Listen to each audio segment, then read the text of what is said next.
بسم الله الرحمن الرحيم الحمد لله رب العالمين وصلى الله على سيدنا ونبينا محمد وعلى أهل بيته الطيبين الطاهرين. Assalamu alaikum, dear brothers and sisters, wa rahmatullahi wa barakatuh, and welcome to another episode of After the Prophet, brought to you by the Ahlul Bayt American Society and Tasneem Institute. So in our last couple of episodes, we were discussing some of the defining characteristics of the Khilafah of Umar ibn al-Khattab. We mentioned that he came to power through direct appointment by Abu Bakr. And one of the key features of his Khilafah is the expansion of the Islamic empire. Many of the conquests that began during the Khilafah of Abu Bakr were expanded during the Khilafah of Umar ibn al-Khattab. So when you look at the map of the Islamic empire, it basically doubles during the reign of Umar ibn al-Khattab. So it was a time of expansion.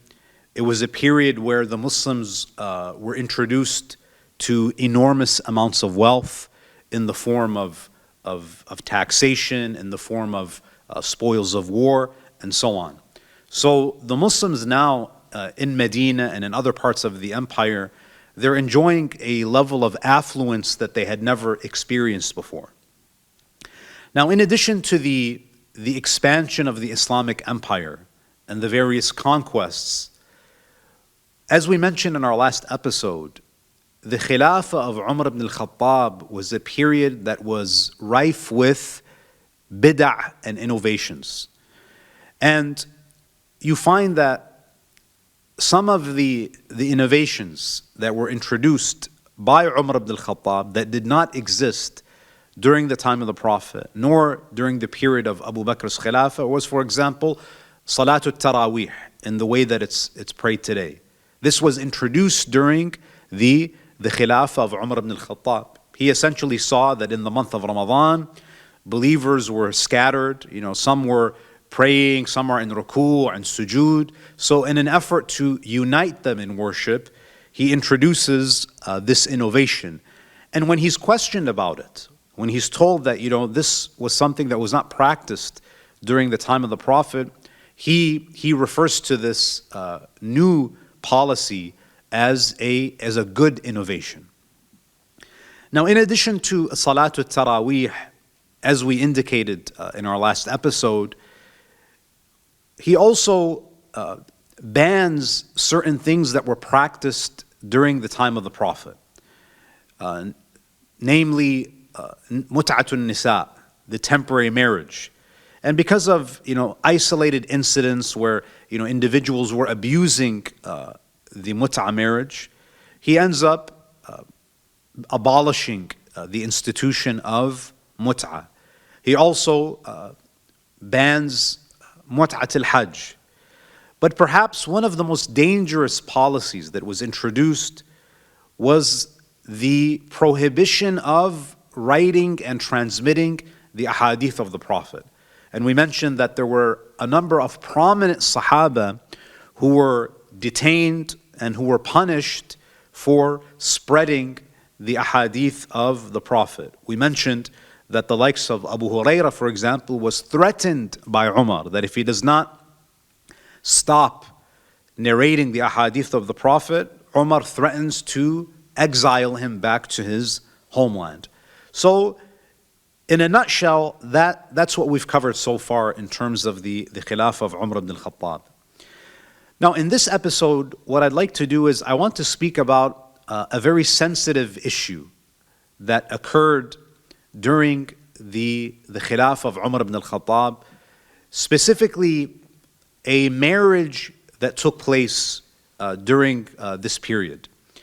And this is the marriage between Umar ibn al-Khattab and Kulthum, the daughter of Imam Ali ibn Abi Talib. Now, why is this marriage significant? Essentially you have two extremes when it comes to understanding the motivation and the purpose of this marriage and why it took place. On one hand, you have those who will just outright deny that such a marriage ever took place, and they'll dismiss all such reports as fabrications. And then on the other side of the extreme, you'll have scholars, for example, from Ahl Sunnah, who will basically say that this was a marriage of love, and it's a marriage that demonstrates the harmony and the mutual respect between the family of Ali and Umar ibn al-Khattab, and they will derive certain conclusions. So they'll paint a very rosy picture about this marital union. So you see extremes on both sides. That on one hand, you have some scholars from Ahlus Sunnah who will look at this as a beautiful union that disproves the Shi'i narrative and demonstrates the harmony and the love between Umar and Ali ibn Abi Talib. And then you have some Shia scholars who will go to another extreme and will just outright deny and dismiss such reports. Now again, they might have their own justifications, but in my humble estimation, that is a bit of an extreme position for the reasons that I'll mention inshallah in a few moments. Now, why is it that this marriage is used as evidence by our Sunni brothers and sisters to argue that, look, the Shi'i perspective, the Shi'i narrative doesn't make sense? Because how is it possible that Imam Ali ibn Abi Talib alayhi salam, as a father, how could he give his daughter in marriage to his political opponent, to his arch nemesis, to the individual who was responsible, according to the Shi'i narrative, for the death of his wife? Surely this proves that the Sunni narrative is more aligned with historical reality.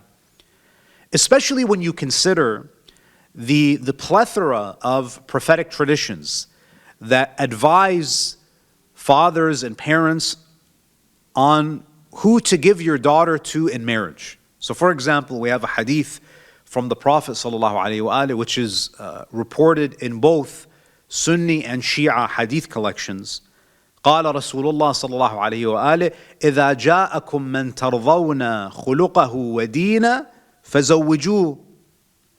If someone whose character and religion you are pleased with, if they come to you seeking marriage, then marry them to your daughter. إلا تفعلوه تكن فتنة في الأرض وفساد كبير. If you don't give your daughters to people who are righteous, who are pious, who have good character, if you prioritize other qualities, there will be tribulation and great corruption on earth. So when you look at this narration, some will conclude that, okay, the fact that Ali ibn Abi Talib accepted the proposal of Umar ibn al-Khattab is an indication that Ali was pleased with the religion and the character of Umar ibn al-Khattab. And hence, this marriage is a clear proof that the Shi'i rendering of early Islamic history is fictitious. Now, someone might say, some Shia brothers and sisters might, when they're presented the story of the marriage between Umar and Kulthum, their instinct might be to just dismiss it or label it as a fabrication. However, this is challenging. It's not easy to dismiss the marriage of Kulthum and Umar ibn al-Khattab. Why? Because these narrations also exist in our hadith corpus. And in fact, some of these ahadith, according to some Rijali standards, are authentic. So some of the narrations that mention this marriage taking place are found in our books, and many ulama see that even the sanad of these narrations meet the threshold of reliability. However, it's important to note, it's important to give context. You see, there are some who when they talk about the marriage between Kulthum and Umar ibn al-Khattab, they make it seem as though it was Ali ibn Abi Talib who made the suggestion, similar to, what we find in the Quran, where Shu'aib is the one who offers his daughter, one of his daughters in marriage to Musa. But in this case, Ali ibn Abi Talib, as we will see from the narrations, number one, he was not satisfied or pleased with this marriage. This is number one. Number two, the marriage took place after a threat was made and after intimidation tactics were used by Umar ibn al-Khattab, which then caused Ali ibn Abi Talib to be coerced into accepting this marriage, especially if he continued to reject the proposal. So it's also important to note here, my dear brothers and sisters, that it was actually Umar ibn al-Khattab who made the proposal. This was not something that Ali ibn Abi Talib rejected. He was not pleased with this marriage, and the narrations that mentioned that a threat was made. So this was not an ordinary marriage. This was not a marriage that was based on love. As we will see, this was a marriage that occurred as a result of political pressure, political intimidation. And this is why my humble request from our Sunni brothers and sisters is to be careful when you try to draw conclusions from such a marriage without knowing the full context of the story. Now, much of the details of this marriage is not proven in our sources. So for example, if you look at al-Bidayah wa al-Nihaya by Ibn Kathir, you'll find some details about, the dowry and how they had children together. But if you look at the common denominator between Shia reports and Sunni reports, what is generally agreed upon by both sources is that a marriage contract took place, and Kulthum essentially went to the house of Umar ibn al-Khattab. And what we can conclude from this is simply that a Muslim man married a Muslim woman. There's nothing else that we can derive from this narration for the following reasons. Because again, as I said, the claim of some of the ulama of Ahlus Sunnah is that this marriage indicates complete harmony and friendliness between Ali and Umar. And that this marriage also signals that Ali, yes, he might have believed that he relinquished what he believed to be his right to the Khilafah.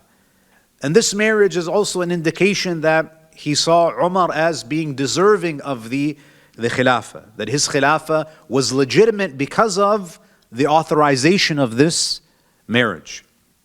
However, none of these conclusions actually can be established. None of them can withstand the scrutiny. Now, what do we mean by this?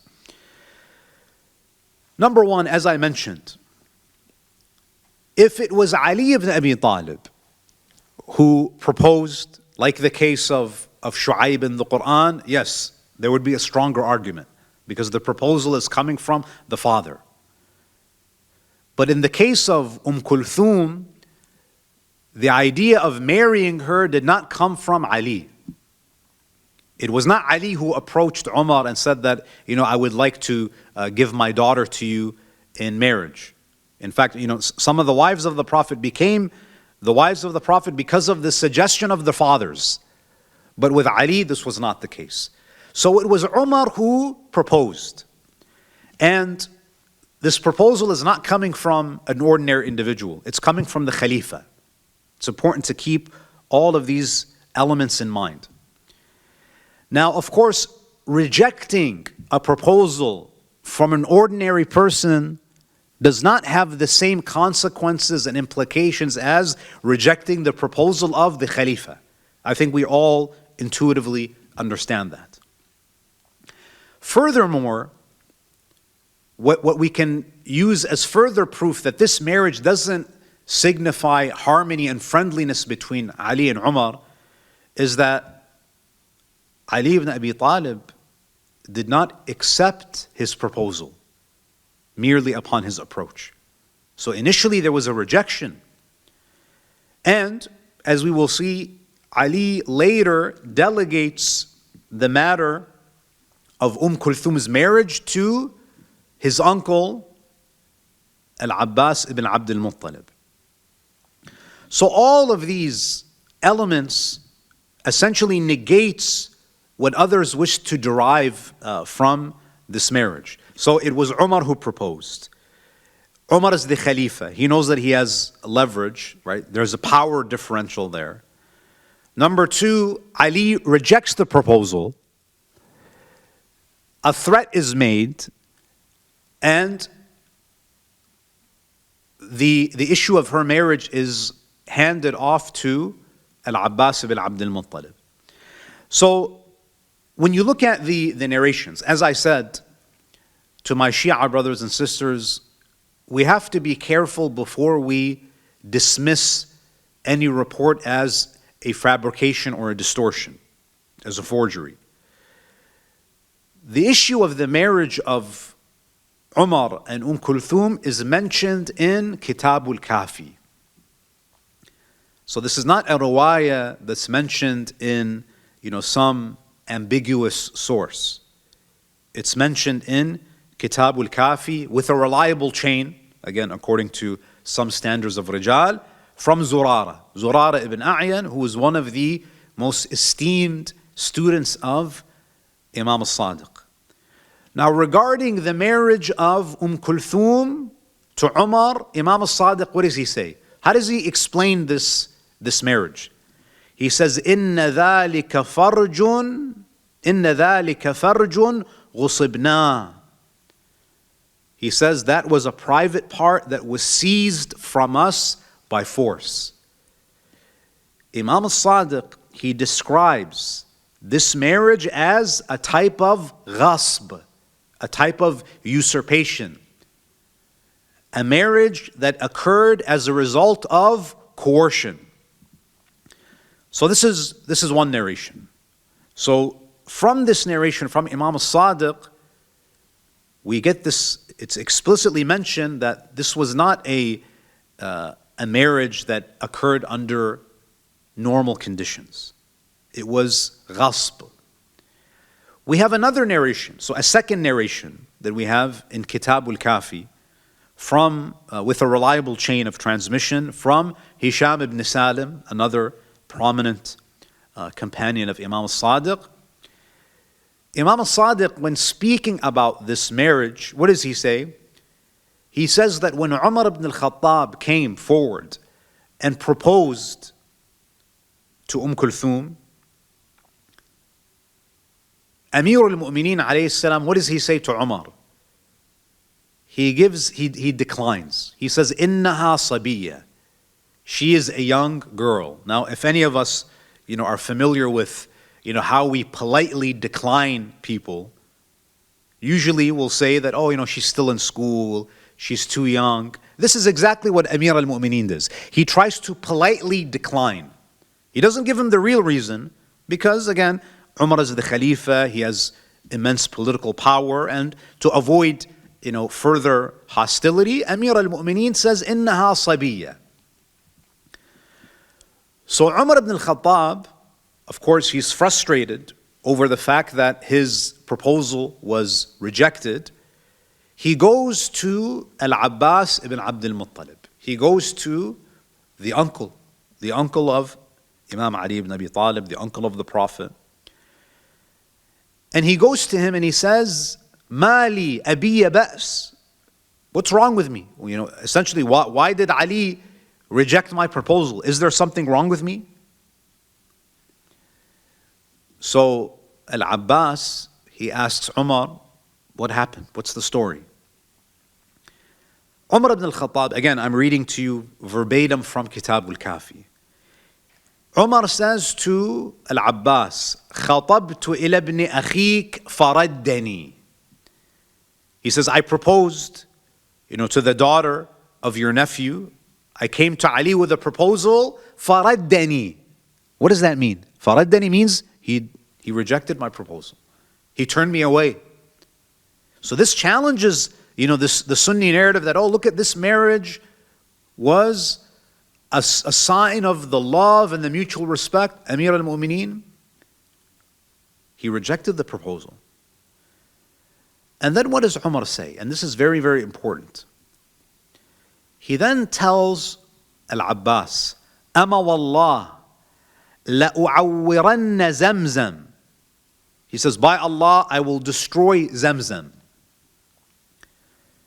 وَلَا أَدَعُ لَكُمْ مَكْرُمَةً إِلَّا هَدَمْتُهَا. Here, Umar then makes a threat. And of course, this is perfectly in line with the character and the personality of Umar ibn al-Khattab.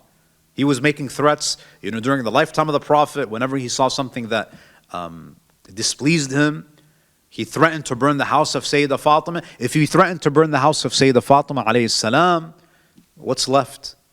There are no more red lines after that.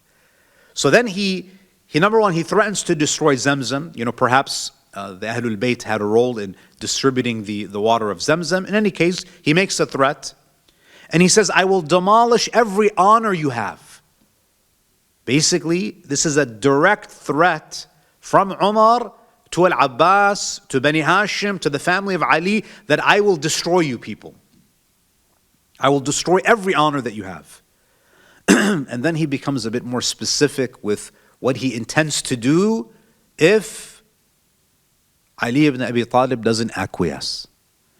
He says, وَلَأُقِيمَنَّ عَلَيْهِ شَاهِدَيْنِ بِأَنَّهُ سَرَقْ وَلَأَقْطَعَنَّ يَمِينًا. Allahu Akbar.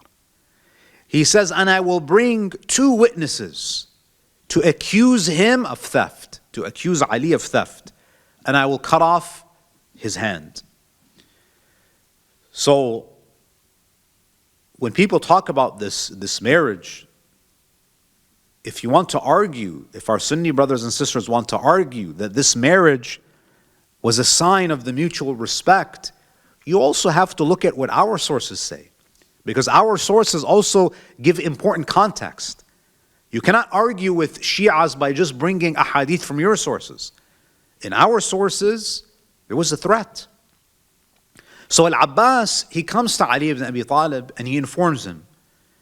And he said to him that, okay, this is a major escalation. Just to not put you in an awkward position, leave the matter of her marriage to me. So Ali entrusted the matter to him, and the marriage took place because Ali was essentially given no choice. If he refuses, then it could endanger the entire family. It could endanger his entire household. And it could lead to the permanent damage of his reputation. So this marriage, these 2 narrations, both from Imam al-Sadiq, are explicit in showing that Ali was not satisfied with this marriage, were it not for the taqiyya that had to be observed. Amir al-Mu'mineen alayhi salam, he basically had to acquiesce because there was a need to prevent something more harmful from taking place. So when you take all of these factors into consideration, when you have the full context, can anyone say that, okay, yeah, this marriage is a sign of the mutual love and harmony between Ali and Umar? Now, if someone says that, no, we can't accept this narration because it's not possible for Umar to accuse Ali of theft, because no one would believe that Ali stole. No one would believe such slander against Ali ibn Abi Talib, given his lofty position.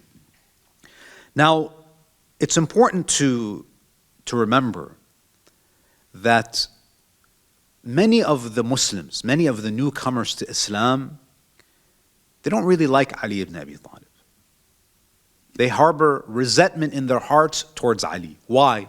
Many of the newcomers, especially those who converted after the Fath of Mecca. Why? Because Amir al-Mu'mineen was the hero in all of the battles of Islam. He was the one who was crushing the mushrikeen in all of the battles. So therefore, a newcomer to Islam, especially after the conquest of Mecca, after spending the better part of a decade fighting Rasulullah and the Muslims, there's a very high probability that this new convert suffered in some way from the sword of Ali. Either this newcomer to Islam has a brother who was killed by Ali in battle, or this newcomer to Islam has a son, a nephew, a cousin, a father, an uncle. So many of these newcomers to Islam, yes, they might have joined Islam, but Ali was the one who, made my mother an orphan. Ali was the one who killed my brother-in-law, my son, my nephew. So that natural animosity and aversion towards Ali existed in the hearts of many. So yes, maybe most people would not believe the lie, but those who hate Ali, those who have envy towards Ali, they would pretend to believe it, and they would spread such rumors. Now,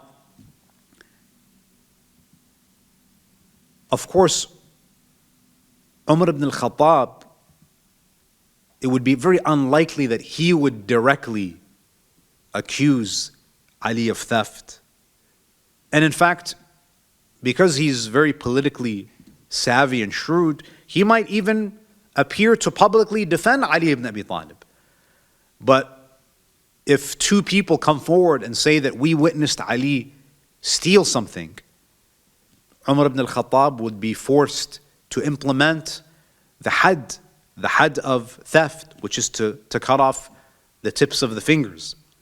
And let's say that even if Umar ibn al-Khattab, was willing to accuse the witnesses of being liars, just the fact that Ali is called into an Islamic court to defend himself against theft, that in and of itself, the trial itself, the court case itself, would be enough to permanently tarnish the image of Amir al-Mu'mineen.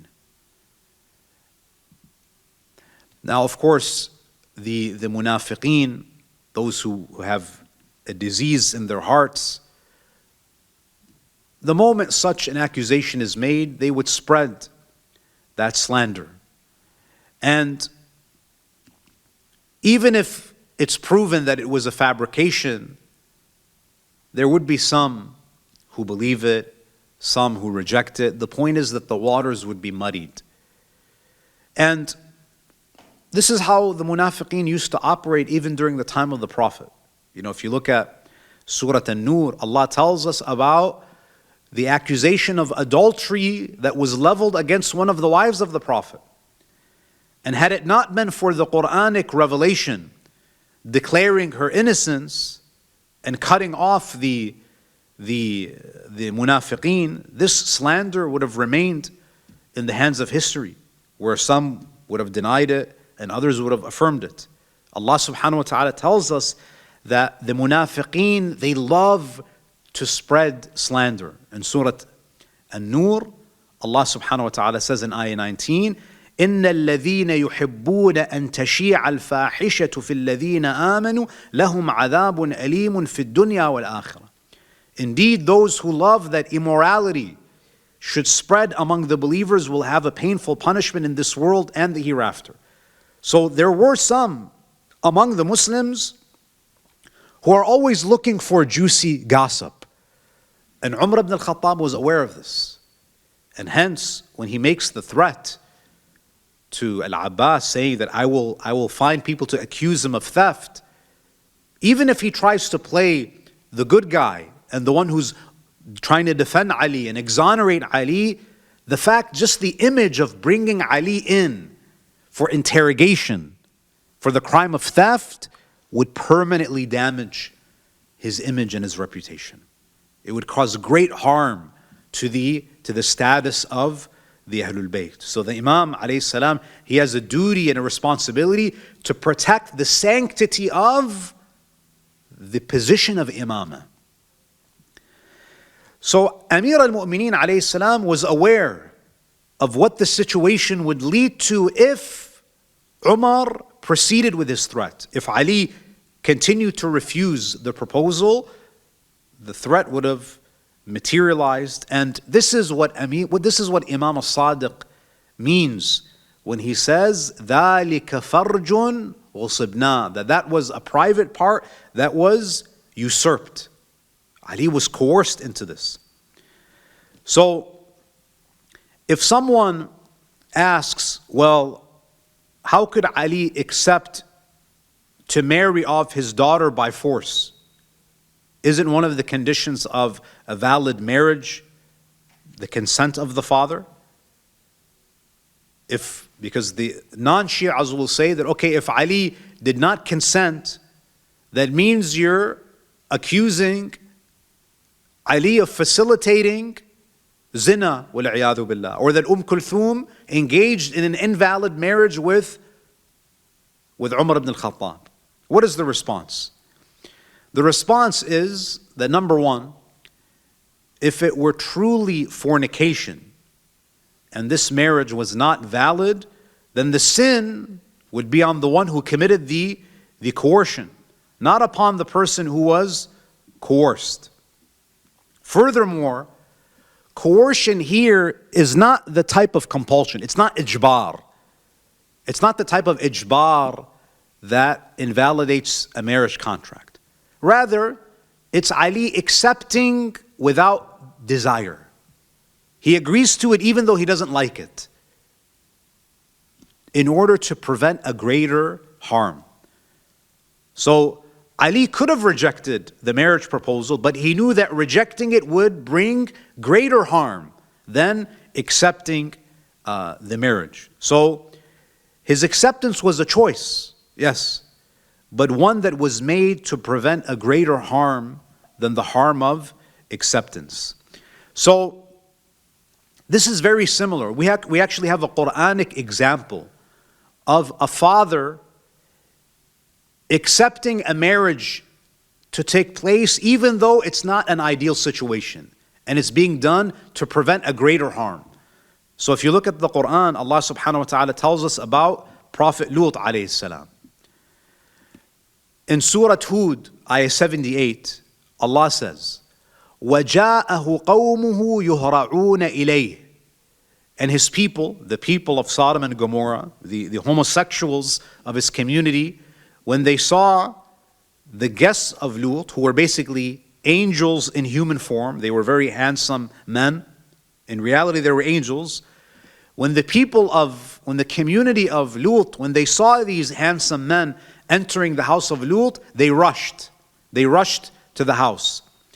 And the Quran says, وَمِن قَبْلُ كَانُوا يَعْمَلُونَ السَّيِّئَاتِ. These men who were rushing to the house of Lut, who want to get a glimpse and want to have haram relations with these men, they had a history of committing homosexual acts.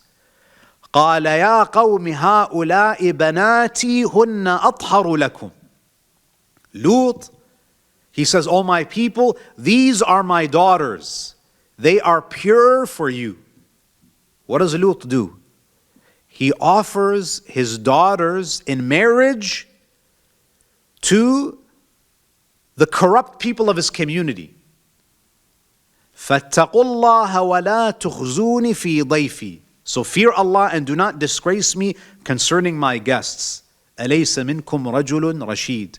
Is there not a man among you with reason? So Lut alayhi salam is not offering his daughters in marriage to these men because he loves them or he respects them. Lut alayhi salam would have not offered his daughters in marriage to those wicked people unless he was seeking to repel a greater good. So he's confronted with two things. Either you allow homosexuality to be rampant in your community, you allow corruption to spread, or you accept and you permit your daughter to marry someone who's not righteous. So something more haram doesn't take place. If you were to go to Prophet Lut and say, "Oh Lut, you're not doing this with your full satisfaction," he'll say, "Yes, this is not what I want, this is not ideal, but I'm doing this to avoid a greater harm." So Lut, in this situation, it cannot be said that, he's allowing for a haram relationship to take place because he doesn't fully desire this. Yes, he doesn't fully desire such a marriage. But what option is given to him? He's trying to avoid a greater calamity. Now, let's say that this marriage occurred. Let's say hypothetically that one of these homosexual men decides that, okay, I'm not gonna engage in these immoral acts, and he marries the daughter of Lut.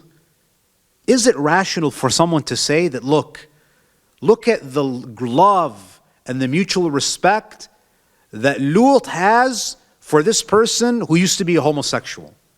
Can anyone make such a conclusion? Or is Lut alayhi salam only offering his daughters in marriage to prevent a greater calamity? This is exactly the situation of Amir al-Mu'mineen alayhi salam.